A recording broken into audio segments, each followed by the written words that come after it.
Esta mulher o tocou com sua fé.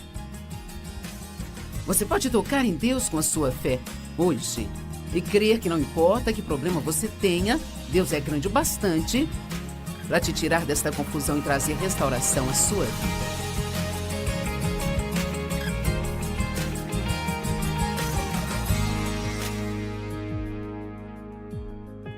Obrigada por estar conosco hoje no Desfrutando a Vida Diária. Quanto mais você aprender sobre a palavra de Deus, mais você poderá desfrutar de cada dia da sua vida, mesmo aqueles que são duros e difíceis de suportar. Eu tenho falado sobre medo e a superação do medo com a fé e como aprender a fazer mesmo com medo. Então, caso você não tenha assistido, o que eu quero dizer quando digo para fazer tudo mesmo com medo? Bem, a palavra medo, na verdade, significa se esconder ou fugir de algo. E tem passagens na Bíblia onde diz: não temas, pois eu sou contigo. E Deus não estava dizendo às pessoas com quem estava falando para não sentir medo, sabe? Nós sempre vamos sentir medo em momentos diferentes da nossa vida, por diferentes razões e em diferentes ocasiões, mas tendo em mente que nós não temos que nos curvar a cada sentimento que nós temos, sabe? Nós podemos fazer tudo mesmo quando nós estamos com medo. Não deixe o medo controlar você e impedir você de fazer as coisas que acredita que Deus quer que você faça ou as que estão em seu coração, aquelas que você quer fazer. Agora, não podemos ser tolos. Não estou dizendo que se você tem medo de água, se você não consegue nadar, se tem medo de águas profundas, eu não estou sugerindo que você deva mergulhar no fundo de uma piscina só para fazer mesmo com medo. Eu estou falando de coisas que fazem sentido, coisas que você sabe que Deus está te pedindo para fazer, coisas que você precisa fazer. Eu não quero que ninguém se machuque, porque a Joyce disse faça com medo. Mas tem tantas coisas que as pessoas perdem, sabe?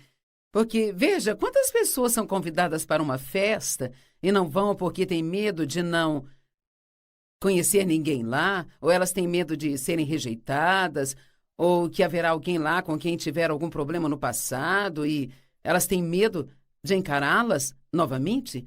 Você talvez tenha tantas oportunidades para ter medo que você não pode sequer imaginar quantas. Mas toda vez que o medo vem bater à sua porta, você precisa responder com a fé. Mas para viver sem medo, precisamos aprender a viver também sem a dúvida. Não estou dizendo que Deus fica bravo conosco toda vez que nós duvidamos.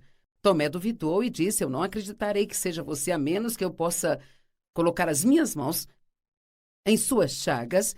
Então Jesus mostrou para ele as chagas e ele as tocou. Mas então Jesus também disse: bem-aventurados são aqueles que não viram e creram. E acho que esse é o lugar onde queremos chegar. Sabe, se você tem uma dúvida real, pode falar abertamente com Deus sobre isso, mas também fique em oração para chegar ao ponto em que você não se atormente com essas dúvidas. Temos que duvidar das nossas dúvidas, porque toda vez que a dúvida vem, significa que o inimigo está tentando roubar algo de nós. Eu gosto de dizer que a dúvida é como o medo bebê. Ela não é um medo adulto e atormentador, mas ela é o começo. E assim, se pudermos pegá-la no início, então teremos uma chance maior de realmente superá-la. Abraão tinha fé no impossível. Deus diz que lhe daria o seu próprio filho, mas ele e Sara já haviam passado da idade de gerar filhos. E durante o tempo que ele esperou, sim, ele esperou. Durante o tempo em que esperou em Deus para trazer essa promessa a cumprir em sua vida, vamos ler o que a Bíblia diz sobre ele. Romanos 4, do 18 ao 21. Na esperança, Abraão creu contra a esperança que ele seria pai de muitas nações. Algumas traduções dizem, com todas as razões para a esperança ter ido embora, ele esperou pela fé. Em outras palavras, ele não tinha nenhuma razão natural para esperar. Não havia nada para que ele pudesse olhar e dizer: há esperança nisso. Ele poderia olhar para Sara, com um corpo quase morto e estéril, e pensar: eu não tenho nenhuma esperança nisso. Ele pode olhar para si mesmo, que já Tinha 100 anos de idade e pensar, bem, eu não tenho nenhuma esperança nisso. Não podemos encontrar a nossa esperança nas coisas aqui desta terra, precisamos encontrar a nossa esperança em Deus. E eu realmente acho que é hora de voltarmos a acreditar que todas as coisas são possíveis com Deus. E às vezes, não acho que seja porque duvidamos que Deus possa fazer algo, mas duvidamos que Ele faria aquilo por nós. Temos dúvidas sobre nós mesmos e falaremos disso depois, com todas as razões para a esperança ter ido embora. Ele esperou pela fé que se tornaria pai de muitas nações como lhe havia sido prometido. Agora ouça isso. Ele não enfraqueceu na fé quando considerou seu corpo que era tão bom quanto morto, já que ele tinha cerca de 100 anos, ou quando ele considerava a esterilidade do útero de Sara.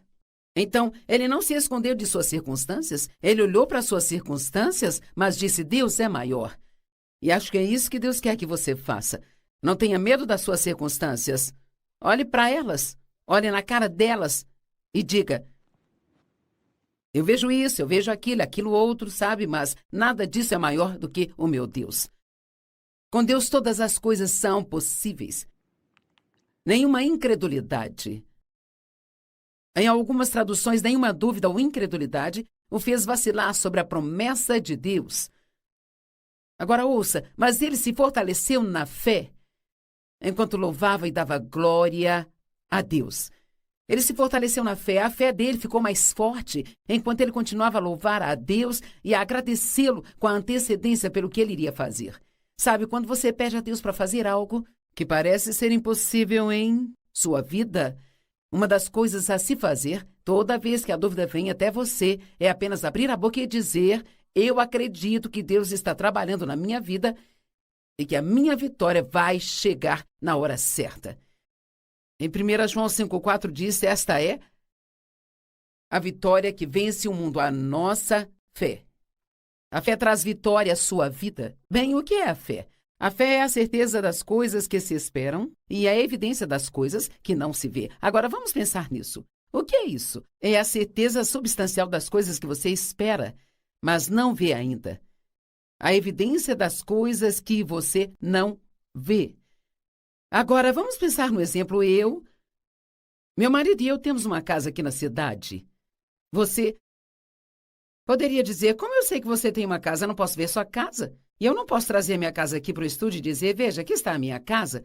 Mas eu poderia trazer o documento da minha casa. Eu poderia te mostrar a escritura dela. Então você diria: sim, eu acredito que você tem uma casa. Bem, a Bíblia diz que a fé é a escritura das coisas, as quais nós esperamos, mas que nós ainda não vemos. Mas o medo é, na verdade, crer no negativo. O medo é a evidência de coisas que não esperamos e a certeza das que não queremos ver acontecer. Eu acredito que a fé tem poder criativo, mas acho que o medo também tem poder criativo. E não estou dizendo que toda vez que você teme algo, faça com que aquilo aconteça, mas acho que se você ficar com medo por tempo suficiente sobre algo, isto pode afetar as suas circunstâncias. Foi Jó quem disse: aquilo que eu mais temia, isto me sobreveio. Nós podemos fazer guerra com as nossas palavras quando a fé chega. Veja o que diz sobre Abraão. Nenhuma incredulidade o fez vacilar em relação à promessa de Deus, mas ele se fortaleceu ao dar louvor e glória a Deus. Plenamente convicto de que Deus era capaz de cumprir o que ele prometeu. E acho que é aí que precisamos traçar uma linha hoje. Você está plenamente convicto de que Deus ama você? Convicto de que Deus ele sempre vai fazer o melhor por você? Você acredita que todas as coisas são possíveis com Deus? Veja, aprendi a confiar em Deus ao ponto de que se eu pedir algo a Ele e Ele não me der, então eu sei que a minha oração não estava certa. Não é que Deus não esteja certo. O que eu pedi não era o melhor que Deus queria me dar, sabe? Então, Ele não está me dando o que eu pedi porque aquilo não seria o melhor para mim. Muitas vezes pedimos coisas que pensamos que são certas, mas isso pode não ser algo com que você esteja pronto para lidar ainda. Ou Deus tem algo melhor em mente para você e você ainda não sabe como pedir por isso. Acho que Deus tem tantas coisas boas para nós e simplesmente não temos coragem, não temos fé para pedir a Deus para fazê-las. Por quê? Porque duvidamos de nós mesmos, duvidamos de que Deus faria isso por nós. Mas você tem que lembrar que você não é surpresa para Deus. Ele sabia tudo sobre você antes mesmo de você nascer. Todos os seus dias foram escritos em seu livro antes que ele te formasse no ventre de sua mãe. Ele já sabia de todos os erros que você cometeu e todos que você vai cometer. E enquanto você acreditar nele, enquanto você andar na fé e confiar que Jesus morreu pelos seus pecados e admite você se arrepende deles e quer viver uma vida santa, seus pecados são perdoados e removidos para tão longe quanto o leste está do oeste. Deus não está bravo com você e Ele quer ajudar você. No livro de Tiago diz que se não sabemos o que fazer, nós podemos ir a Deus, que a todos dá sabedoria. Ele nos ajudará sem nos censurar por nossas falhas. Isso significa que eu posso ter feito algumas coisas tolas e ter me metido em problemas. Mas se eu reconheço o que eu fiz e eu vou a Deus e eu digo, eu sei que eu abri a porta para os problemas, fazendo isso, aquilo outro, e Deus, eu sinto muito, eu peço que me perdoe. Eu preciso que você me ajude, me mostre o que posso fazer para sair dessa bagunça, ou se não há nada que eu possa fazer, então faça isso por mim. E ele não vai dizer, bem, sabe, você fez isso e aquilo. Aqui diz que ele nos dá sem nos censurar por nossas falhas. Sabe, as pessoas no mundo podem encontrar muitas falhas em você, mas Deus, ele não se lembra dos seus erros. Ele é misericordioso conosco. E aqui diz que Abraão creu contra a esperança. Ele não enfraqueceu na fé, mas se fortaleceu enquanto dava louvores e glórias a Deus. Agora, eu quero compartilhar uma história com você em Marcos 5, onde Jesus ele realmente ignorou a voz da dúvida e incredulidade. Sabe, acho que temos que aprender a reconhecer quando Deus está falando conosco e quando o inimigo está falando, sabe? E se for o inimigo, temos que dizer, eu sei que você é um mentiroso, eu vou te ignorar, eu não vou te dar atenção. Marcos 5:22, eu quero que você tente se inserir nesta história. Às vezes, apenas lemos essas coisas, mas nós não pensamos sobre elas. Enquanto eu ler isso, eu quero que você finja que está aqui e que está vendo tudo isso, sabe? Um dos chefes da sinagoga, cujo nome era Jairo, vendo Jesus, caiu aos seus pés e implorou sinceramente, dizendo, minha filhinha está a ponto de morrer. Venha e coloque suas mãos sobre ela para que ela possa ficar bem e viver. Imagine a intensidade da oração desse homem. Minha filhinha está quase morta, mas eu creio em você. Você viria e colocaria as mãos sobre ela para que ela fique curada? Bem, Jesus estava cheio de compaixão e então ele foi com ele. Mas havia uma grande multidão que seguia Jesus, porque as multidões seguiam a Jesus por onde quer que ele fosse. E naquela multidão havia uma mulher com fluxo de sangue há 12 anos. E ela tinha ido a todos os médicos, ninguém conseguiu fazê-la melhorar. Então isto custou todo o dinheiro que ela tinha. Mas ela tinha ouvido falar de Jesus. E a amplificada diz que ela ficava dizendo para si mesma, se eu tocar na barra de suas roupas, eu sei que eu vou ser curada. Eu amo isso. Se você vai falar consigo mesmo, fale alguma coisa positiva, sabe? Eu creio que se eu apenas chegar em Jesus e tocá-lo, eu vou ser curado. E então, Jesus estava a caminho para curar a filha daquele homem, que estava quase morta, e agora ele para ajudar outra pessoa. Pense em como isso faria você se sentir. Pense se fosse você o Jairo. Que tipo de dúvida, que tipo de medo teria atacado a sua mente naquele momento? Quando ela tocou Jesus, imediatamente o fluxo de sangue secou e ela sentiu em seu corpo que ela estava curada de sua doença. E Jesus sentiu o poder saindo dele. Este poder de Deus é algo real. É uma coisa tangível. Você sabe quando o poder de Deus está trabalhando em sua vida. E Jesus se virou para a multidão e disse, quem me tocou? E os discípulos pensaram que aquela era uma pergunta tola, uma multidão enorme aqui. O que você quer dizer com quem me tocou? Tem um montão de gente aqui. Mas sabe, aquela mulher, ela o tocou com sua fé. Você pode tocar em Deus com sua fé hoje. e crer que não importa o problema que você tenha, Deus é grande o bastante para te tirar desta confusão e trazer restauração à sua vida. Mas a mulher, sabendo o que aconteceu com ela, veio com medo e tremores e caiu diante dele e contou-lhe toda a verdade. Ele disse: filha, a sua fé te curou, agora vá em paz.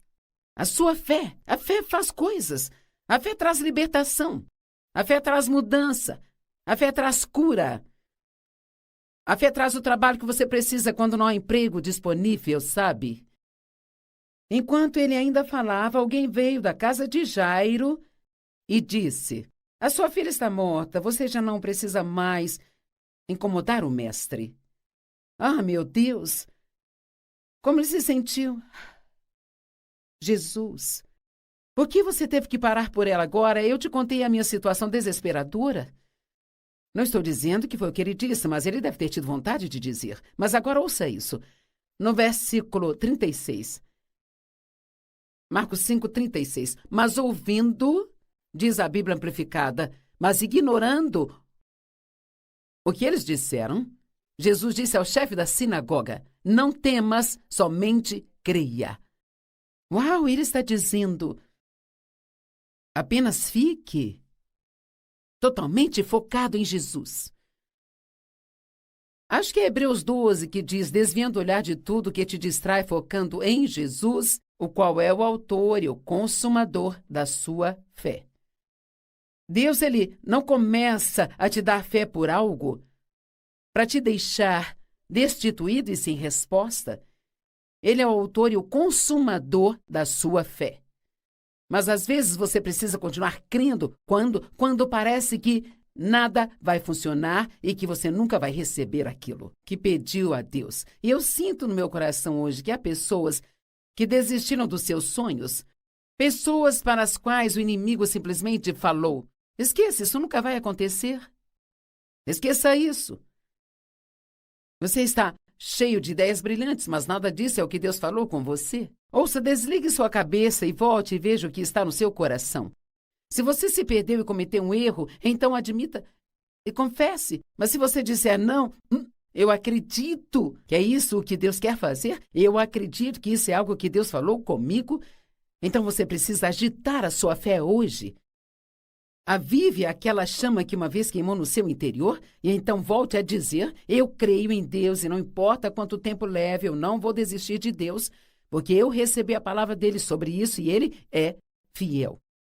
Então, ele não permitiu que ninguém o seguisse, exceto Pedro, Tiago e João. E por que isso? Porque Jesus ia ressuscitar aquela garota dos mortos e ele não queria um monte de dúvida e incredulidade. Ele queria fé à sua volta. E quer saber, quando você está em uma situação desesperadora e parece que nada vai funcionar, você não precisa de pessoas ao seu redor que são negativas, sempre dizendo que nada vai funcionar. Você precisa estar cercado de pessoas positivas, pessoas de fé, pessoas que vão te encorajar e acreditar em Deus com você. Eu conheço algumas pessoas, quando eu preciso de alguém para orar, sei para quem ligar, porque elas não vão dizer: claro, eu vou orar por você. Sabe, elas vão orar mesmo. Elas vão realmente orar. E eu tenho confiança de que Deus vai ouvi-las. Eles foram até a casa do chefe e houve uma grande comoção, pessoas chorando e lamentando muito alto. E quando entrou com eles, ele disse: por que estão fazendo tal comoção? A criança não está morta, ela apenas dorme. E eles riram dele. Mas veja o que ele fez. Ele colocou todos para fora. Mais uma vez se livrou da dúvida e incredulidade. Ele colocou todos para fora e levou o pai e a mãe da criança e aqueles que estavam com ele, Pedro, Tiago e João, e foram para onde a criança estava e, claro, ele a ressuscitou. Ela se levantou, totalmente curada. Quer saber? Alguns de vocês poderiam mudar suas vidas se simplesmente se afastassem de algumas das pessoas negativas, duvidosas, com quem vocês andam o tempo todo. Sabe, eu não suporto a negatividade. Isso é interessante porque, em certo momento da minha vida, eu era uma pessoa muito negativa. Eu sempre digo, se eu tivesse 2 pensamentos positivos ao mesmo tempo, meu cérebro tinha cãibra. Eu havia crescido ao redor de um pai negativo e ele não confiava nem gostava de ninguém. Tudo tinha um motivo oculto, sabe? E eu cresci sendo ensinada a ser sempre negativa. E era como se eu fosse uma tola se eu fosse positiva. Então, levou um tempo para Deus me mudar, sabe?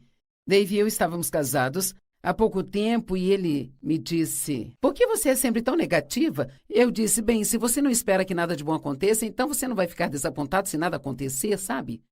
Eu tinha tantas decepções na minha vida que eu achava que estava me protegendo, crendo apenas em pensamentos ruins, em coisas ruins.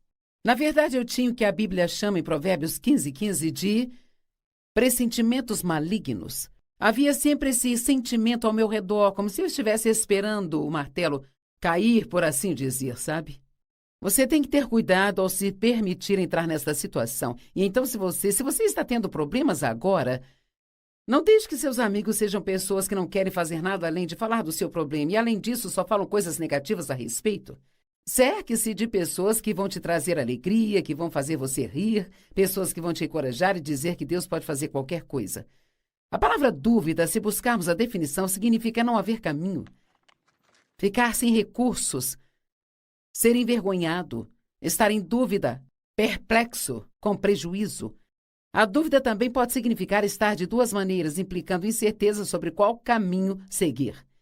Dizem que os crentes com pouca fé ficam em cima do muro. Pense nesta frase: está tudo em cima do muro. Bem, sabe, Deus quer que nós saibamos que Ele é bom e que Ele quer nos ajudar. Como eu disse no capítulo 1 de Tiago, versículos 5-8, se algum de vocês não tem sabedoria, peça a Deus que a dá generosamente a todos, sem censura, e será dada a vocês. Mas peça-a com fé e sem duvidar, pois aquele que duvida é como uma onda no mar lançada, impulsionada pelo vento. Pois esta pessoa não deve sequer supor que ela irá receber qualquer coisa que peça ao Senhor. Então eu quero te dizer agora, defina a sua mente no que você acredita e sustente isso. Eu vou falar de novo. Defina a sua mente no que você acredita e sustente isso. E não pense nem por um minuto que você não será testado, porque você vai.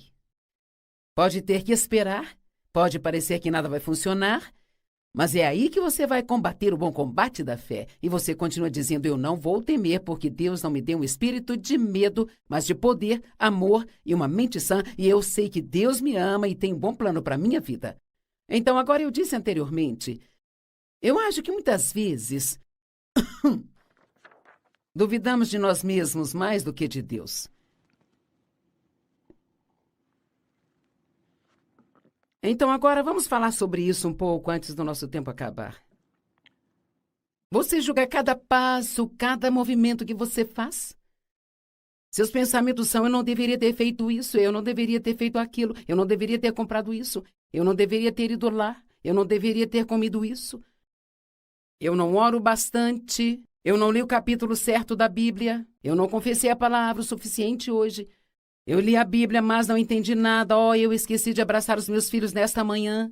Eu falo demais. Eu deveria ser mais calada. Eu deveria ser um pai melhor. Deveria ser uma mãe melhor. Eu não sou isso, eu não sou aquilo. O diabo sempre quer te dizer o que você não é. Mas o que quer que você não seja, Jesus vai compensar isso e vai te fazer mais do que suficiente se você colocar a sua fé nele. E não saia por aí dizendo: eu não deveria ter feito isso. Sabe quantas vezes na minha vida eu acordava cedo de manhã para passar tempo com Deus e eu orava e eu estudava a Bíblia? E sabe, toda vez que eu terminava, o diabo me fazia sentir como se eu tivesse orado errado. Eu não oro na postura certa, não orei na posição certa, eu não orei o bastante, Deus não me ouviu. E eu tive que aprender a parar de acreditar nessas mentiras e parar de duvidar de mim mesma. E quer saber, esta talvez seja uma das coisas mais importantes que você vai ouvir por um longo tempo. Pare de duvidar de si mesmo. Quer saber? Deus acredita em você. Mas não adianta nada se você não acreditar em você também. Eu não estou dizendo para ter uma atitude arrogante, orgulhosa, sim, graças a Deus, eu sou tudo isso e tudo mais. Mas o que estou dizendo é para se levantar todos os dias, com a intenção de fazer o seu melhor para Deus, sabendo com antecedência que você não vai atingir a marca de 100% de perfeição, mas crendo que Deus é mais do que suficiente para cobrir seus pecados e cuidar deles. Deus não quer que você viva no tormento da autodúvida. Creia que você pode ouvir de Deus, creia que Deus te ama, creia que Ele tem um bom plano para a sua vida, creia que não há erro que você possa cometer que seja grande demais para Deus não transformá-lo e fazer disso um milagre em sua vida.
Alguns podem estar esperando para ver se algo de bom vai acontecer, mas me pergunto quantos de vocês estão realmente esperando agressivamente que algo de bom aconteça.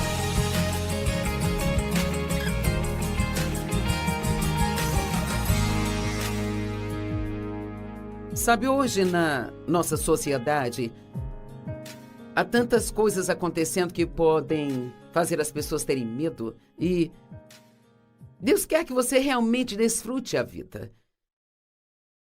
Eu amo João 10:10. O ladrão vem apenas para matar, roubar e destruir. Mas Jesus disse, eu vim para que você possa ter e desfrutar a sua vida. E que a tenha plena e abundante até que ela transborde. Então, você está desfrutando sua vida, não apenas agora enrolado no seu sofá, ou estando com suas amigas, mas você diria que em pelo menos 90% do seu tempo você realmente desfruta a sua vida? Eu acredito que uma das coisas com que glorificamos a Deus é desfrutando dele, desfrutando do que ele nos deu, sabe? Mas uma das coisas que impede a alegria é o medo. E no mundo em que vivemos hoje, há muitas oportunidades para se ter medo. Certamente já lemos, ouvimos as notícias e é só coisas ruins uma atrás da outra. Parece que a maioria das pessoas com quem você tenta falar, elas só falam de todos os problemas do mundo e eu sei que temos problemas e não podemos ignorá-los, não podemos enfiar a cabeça na areia, mas também temos um Deus. Vamos lá, senhoras, quero que todas vocês digam, nós também temos um Deus. E quer saber, Deus é maior do que qualquer problema, Ele é maior do que todos os problemas do mundo juntos, sabe? Deus é maior do que, sabe? Eu espero que haja milhares e milhares de pessoas assistindo agora, e se você juntar todos os seus problemas, Deus é maior do que todos esses problemas. E Ele quer nos libertar do medo. Agora, ser liberto do medo não significa que você nunca sentirá medo. Significa que você não permite que o medo controle você. Você aprende a fazer o que acredita que Deus quer que você faça, a fazer o que está em seu coração para fazer, mesmo que você tenha que fazer isso enquanto você sente um pouco de medo. Coragem é você seguir em frente, na frente do medo, não é a ausência do medo. E a palavra medo realmente significa fugir, alçar voo ou se esconder de algo. E há muitos tipos diferentes de medo, então eu acho que hoje o que eu gostaria de fazer é falar com você sobre uma variedade de tipos de medos nos quais nós podemos nos concentrar em vencer. Eu sei que, de todas as coisas que eu falar, certamente haverá 2 ou 3 ou 4 coisas que você realmente precisa. E alguns podem dizer, quando terminarmos, nossa, eu precisava disso. E então, o primeiro medo do qual eu quero falar é o medo do mal. Sabia que Davi, o salmista, disse, não temerei mal algum, pois Deus está comigo? E eu amo o Salmo 27, versos 13 e 14. Ouça isso. O quê? O que teria acontecido comigo se eu não acreditasse que eu veria a bondade do Senhor na terra dos viventes? Então Deus quer que você e eu esperemos, sim, eu disse esperar, coisas boas e não temer as coisas más. Agora, eu cresci numa situação disfuncional, uma situação abusiva com um pai alcoólatra e havia um monte de coisas ruins acontecendo comigo. Eu me casei com o primeiro cara que apareceu porque achava que ninguém iria me querer. E ele me traía, saía com outras mulheres e assim foram mais 5 anos de pura miséria. E assim, mesmo quando eu me casei com o meu marido Dave, com quem eu sou casada há 53, 54 anos, às vezes perco os números e eu tenho que me esforçar para lembrar, sabe? Mas quando eu me casei com o Dave, e sabe, ele queria ser bom para mim, mas eu não sabia como receber isso, porque eu tinha criado um hábito, quero que entenda isso, eu havia criado um hábito de esperar que as coisas ruins acontecessem. E você disse, por que alguém faria isso? Bem, eu tinha passado por tantas coisas ruins, já tinha sido tão decepcionada tantas vezes por esperar por algo bom e aquilo não acontecer, até que cheguei ao ponto onde eu achava que eu estava privando a mim mesma, se eu não acreditasse que coisas boas iriam acontecer. Alguns podem estar esperando para ver se algo de bom vai acontecer, mas me pergunto, quantos de vocês estão realmente esperando agressivamente?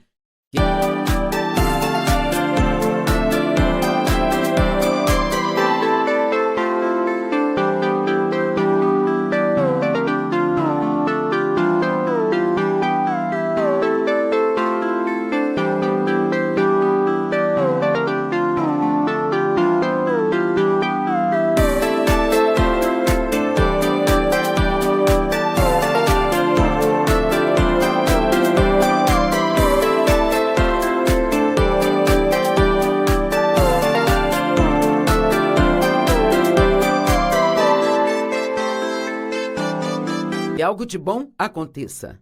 E então eu dei uma volta radical e eu cheguei até aqui, sabe? E em vez de esperar que coisas ruins aconteçam, todas as manhãs parte da minha oração e tempo de comunhão com Deus é dizer: eu estou esperando que algo de bom aconteça comigo hoje.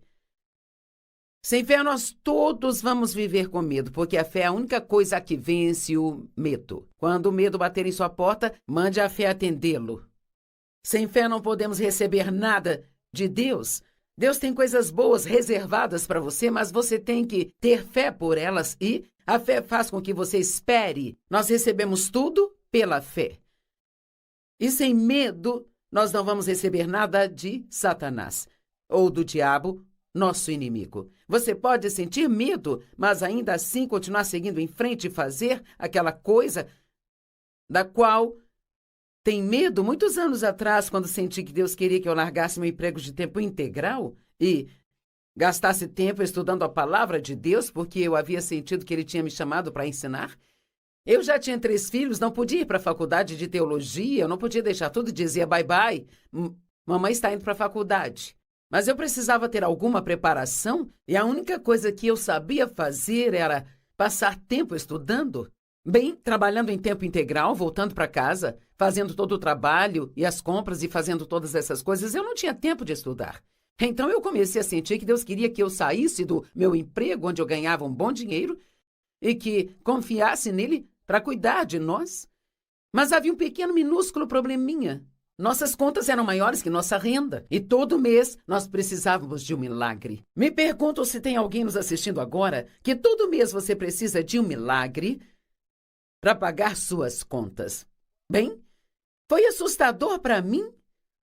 Eu me lembro da primeira segunda-feira, quando eu já não tinha mais o emprego, eu não estava mais trabalhando. Eu me lembro de andar pelo corredor da minha casa e eu estava tão apavorada que eu sentia os meus joelhos tremendo como se eu fosse desmaiar, sabe?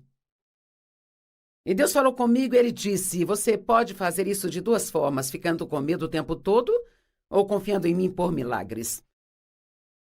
E eu decidi naquele momento que eu não queria viver com medo, porque, sabe, se eu continuasse deixando o medo dominar, sabe o que eu teria feito? Eu teria acabado procurando um novo emprego, voltando para o antigo.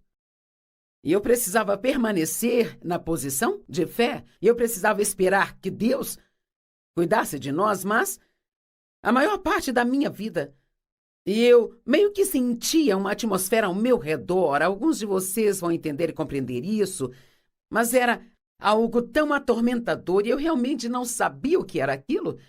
Mas numa manhã eu estava no espelho enquanto me maquiava, me preparando para ir trabalhar. Isto foi antes de eu sair do meu emprego e eu disse a Deus: Deus, o que é isso? O que é essa coisa que eu sinto o tempo todo? Aquilo me fazia sentir ameaçada e eu não entendi o que era. E Ele falou ao meu coração: pressentimentos malignos. Eu nunca tinha ouvido esse termo. Eu nem sabia o que era. Mas há uma escritura em Provérbios 15, verso 15, na Amplificada, que diz: todos os dias do oprimido e do aflito, eles são ruins por causa de pensamentos e pressentimentos ansiosos. Está bem aqui na Bíblia. Dias miseráveis são miseráveis porque você espera que coisas ruins aconteçam com você. Mas aquele que tem um coração feliz tem um banquete contínuo, independente de suas circunstâncias. A alegria do Senhor é a nossa força.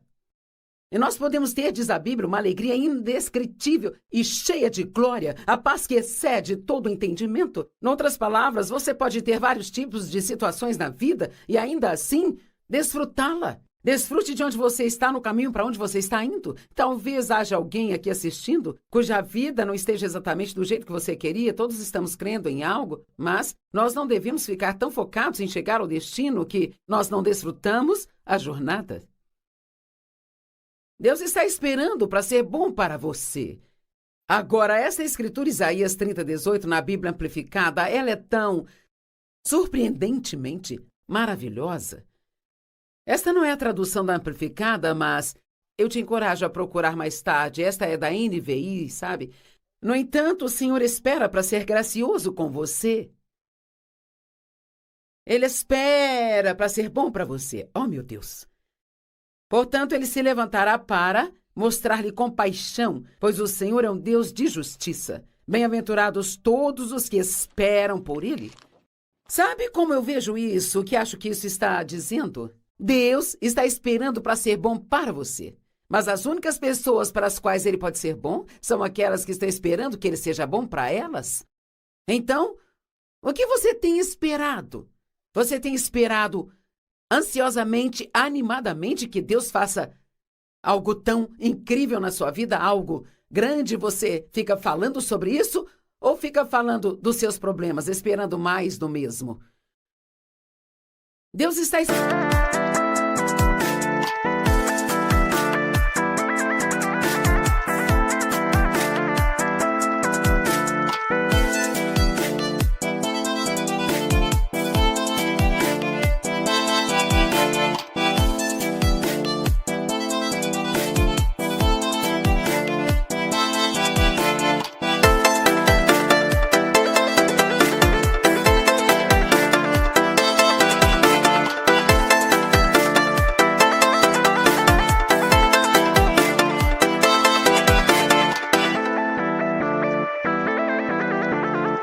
para ser bom para você e Ele está esperando que você espere por Ele para ser bom com você. Eu amo isso. Eu não sei como eu posso deixar isso mais claro. Provérbios 1, verso 33 diz: aquele que me ouvir vai viver com segurança e confiança e vai ficar quieto, sem medo ou temor do mal. Então, onde você estiver, diga assim: eu não vou temer nenhum mal. Eu não temerei nenhum.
Mal.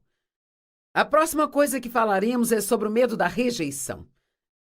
E, sabe, este é um dos grandes para mim.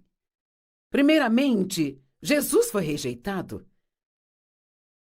E ele disse: se rejeitaram a mim, vão rejeitá-los também. Não tem como você passar pela vida sem nunca ser rejeitado, e quando nos sentimos rejeitados, isso é o oposto de ser aceito, e todos queremos ser aceitos. Todos queremos ser incluídos. Todos queremos ser apreciados e ser admirados e queremos fazer parte, sabe? Mas quando alguém te rejeita, faz você sentir que tem algo de errado com você e isto faz com que eles não te queiram. Quantas vezes as crianças que foram adotadas vivem atormentadas a maior parte de suas vidas porque elas se perguntam o que há de errado com elas para que seus pais não as quisessem?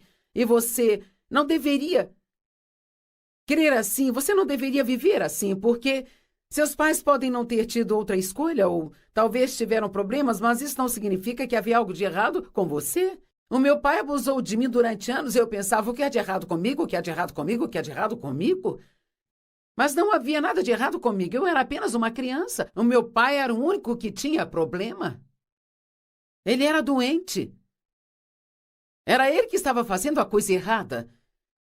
Então, só porque alguém não gosta de você, ou rejeitam você, ou não convidam você para a festa, não deixe que isso faça você sentir que haja algo de errado com você. Talvez eles estejam perdendo uma oportunidade de te conhecer e não perceberam ainda. Jesus foi rejeitado por seus próprios irmãos. Eles achavam que ele era um louco, e eles queriam que ele fizesse milagres para provar quem ele era. E ele foi rejeitado pela própria família. Onde quer que Jesus ia, havia alguns que o aceitavam, mas muitos o rejeitavam. Os líderes religiosos da época, por exemplo, o rejeitaram. Os líderes do governo o rejeitaram. Pilatos o rejeitou e Herodes o rejeitou. E quando ele esteve em seus momentos de maior necessidade no Getsemane, quando ele precisava que seus discípulos, por quem ele daria a própria vida, que eles orassem com ele por 1 hora, eles dormiram. Certamente isso pareceu rejeição. E então, quando ele estava sendo interrogado pelos líderes do governo, Pedro negou conhecê-lo e ele era tão próximo de Pedro. Eu não o conheço, não o conheço. Bem, eu sei por experiência na minha própria vida que Satanás usa a rejeição, a dor da rejeição. E eu li ontem que os médicos, eles concluíram que se você olhar para uma ressonância magnética, a parte do seu cérebro que se ilumina quando você está com dor física é a mesma que aparece quando você é rejeitado. É como se você estivesse sendo fisicamente ferido. Então, a dor emocional, eu acho que às vezes a dor emocional, ela é ainda mais dolorosa do que a dor física. Sabe, eu sei o que é ser rejeitado e sei que muitos de vocês sabem também. Talvez você teve um cônjuge que foi embora. Talvez alguém com quem estava namorando terminou com você. E você pensou, o que há de errado comigo? Talvez você tenha sido recusado para uma promoção no trabalho ou não conseguiu um emprego para o qual se candidatou sem nenhum motivo, ou você foi o único que não foi convidado para a festa. Quer saber? Tem várias maneiras de nos sentirmos rejeitados. Mas tem de parar de pensar assim, o que há de errado comigo? O que há de errado comigo? Você pode perguntar a Deus se há, sabe, uma razão, se há algo que eu preciso saber que eu não sei. Então, mostre-me. Mas não fique por aí achando que tem algo de errado com você, porque nem todo mundo está aplaudindo e torcendo por você. Eu li que 10% das pessoas não vão gostar de você, não importa quem seja ou o que faça. Então, tive que encarar o fato de ficar feliz com os 90% e parar de me preocupar com os 10%. Quando Jesus enviou seus discípulos, ele enviou 70 deles em pares para sair e pregar o evangelho e curar os doentes, expulsar demônios. Ele disse, quando entrarem em uma cidade, encontre uma casa onde possam ficar e, se a paz estiver ali, você pode ficar. Mas ele disse, se eles te rejeitarem, ou se não quiserem recebê-los e Chuyện tình yêu giờ nói xa đâu nào ai thấu hiểu. Một người hy sinh tất cả để yêu, một người ngổn ngang bỏ rơi biết bao điều để một mình em cô đơn giữa bóng đêm. Anh xin lỗi khi đã nói lời từ chối, khiến trái tim em giận dỗi. Anh ngốc nghếch quá đi thôi. nem a sua mensagem. Então, sacode a poeira de seus pés e vão para a próxima cidade. E sabe, alguns de vocês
estão sofrendo emocionalmente porque você experimentou uma dolorosa rejeição em sua vida.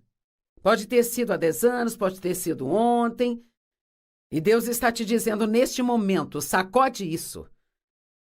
Não deixe que isso te leve para mais e mais e mais e mais e mais baixo. E não dê ouvidos à mensagem que o inimigo toca para você incessantemente, que diz, o que há de errado comigo, o que há de errado comigo. Jesus tomou o nosso pecado e você pode dizer que ele pegou a nossa injustiça e nos deu a sua justiça. 2 Coríntios 5:21 diz, aquele que não conheceu o pecado tornou-se pecado para que pudéssemos ser feitos a justiça de Deus em Cristo. Então é muito interessante para mim e muito bonito que a primeira coisa que Deus quer nos dar depois da salvação é a sua própria justiça. Sabe por quê? Porque ele entende que o diabo trabalha intensamente para nos fazer sentir assim. O que há de errado comigo? Não posso fazer o que você faz. O que há de errado comigo? Não sou bonita como você. O que há de errado comigo? Eu peso alguns quilos a mais que você. O que há de errado comigo? Bem, sabe, há coisas que eu consigo fazer. Mas, honestamente, há mais coisas que não consigo fazer do que as que consigo. Eu sou comunicativa. Eu consigo falar com as pessoas e falar de uma maneira facilmente compreensível e sabe? E eu tenho o dom de escrever. E eu amo ofertar, amo fazer as pessoas felizes, mas eu não consigo tocar um instrumento. Eu não sei cantar. Eu não sei sequer desenhar um bonequinho no papel. Eu não leio muito rápido. Conheço pessoas que conseguem ler um livro em um dia, numa viagem de avião, ou conheço pessoas que leem 2, 3 livros por semana. Eu levo um bom tempo para ler um livro. Eu não memorizo a Bíblia. Eu conheço muito da Bíblia, mas não memorizo capítulos inteiros e conheço pessoas que memorizam capítulos e capítulos. Eu costumava tentar fazer o que todos estavam fazendo, mas eu não faço isso mais. Hoje eu sou eu e eu sou muito feliz por ser eu. E se alguém rejeitar a mim, isso é entre eles e Deus. Quero que você seja do mesmo jeito. Não tema a rejeição. Jesus nunca, nunca, nunca te rejeitará. Nunca. E sobre o medo de que as coisas nunca mudem, aposto que alguns de vocês estão lidando com alguma situação. O meu marido, ele nunca vai mudar. Meus filhos nunca vão mudar. Eu nunca vou ter a minha casa própria. Eu acho que eu nunca serei feliz. Eu nunca vou perder peso. Eu vou te dizer uma coisa, Satanás está cheio do que eu chamo de mentiras do nunca. Ele quer fazer você pensar que todos os problemas que você tem, você os terá para sempre. Aprendi a dizer, quando eu tenho problema, isto vai passar. Porque uma das coisas que faz você se sentir sobrecarregado e derrotado é pensar que você vai ter que suportar aquilo para sempre. Eu não consigo suportar, essa dor vai durar para sempre. Quantos problemas você já teve na sua vida no passado que não tem agora porque Deus cuidou de tudo? Então, qualquer problema que você tenha, pode relaxar porque Deus está trabalhando nesse problema também e Ele vai cuidar de tudo para você. Com medo, você nunca vai mudar. Os seus familiares nunca vão mudar. Suas circunstâncias nunca vão mudar. Você nunca vai ter dinheiro bastante. Você nunca vai se casar. Você nunca vai ter paz. Você nunca desfrutará sua vida. Deixe-me dizer, tudo está sujeito à mudança, exceto Deus. Com Deus, todas as coisas são possíveis. Então, não tenha medo de que as coisas não vão mudar para você. Fique satisfeito onde está, sabendo que Deus está trabalhando em sua vida e que Ele está fazendo grandes coisas para você. Mas e o medo da mudança? Algumas pessoas temem que as coisas nunca mudem para elas, sabe? E outras temem que elas mudem. A mudança vem. E isto é assustador. Mas quer saber, qualquer pessoa que não mude será deixada para trás. Estamos no ministério há 45 anos e 35 desses anos que nós temos esse ministério, e exceto que ele era muito pequeno quando começou e me parecia que seria para sempre, mas aos poucos ele foi crescendo. E nós ainda estamos indo muito bem no ministério, Deus tem nos abençoado muito, sabe? Mas tivemos que fazer várias mudanças ao longo do caminho. nas nossas roupas, nas nossas músicas, como nós organizamos a plataforma nas conferências, nosso estúdio de TV, estamos sempre atualizando e mudando. E quando você pensa, está tudo bem, sempre foi assim, vamos deixar assim, já está a caminho do fim quando faz isso. Você precisa estar disposto a mudar. Você tem que estar disposto a mudar, sempre estar disposto a mudar. Algumas pessoas dizem, não gosto de mudanças. Bem, nem todos gostamos de tudo que nós fazemos, nós precisamos fazer.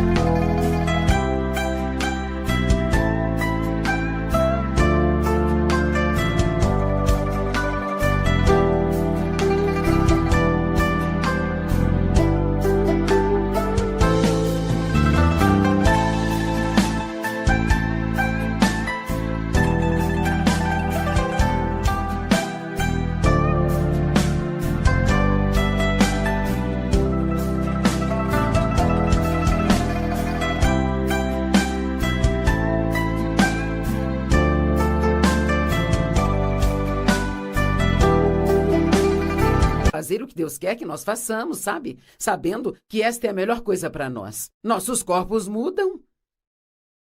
No começo, tudo está em cima e firme. Nosso rosto é firme. Nossos corpos são firmes. Nossos ombros não faziam isso, agora automaticamente eu tenho que me certificar que fiquem assim.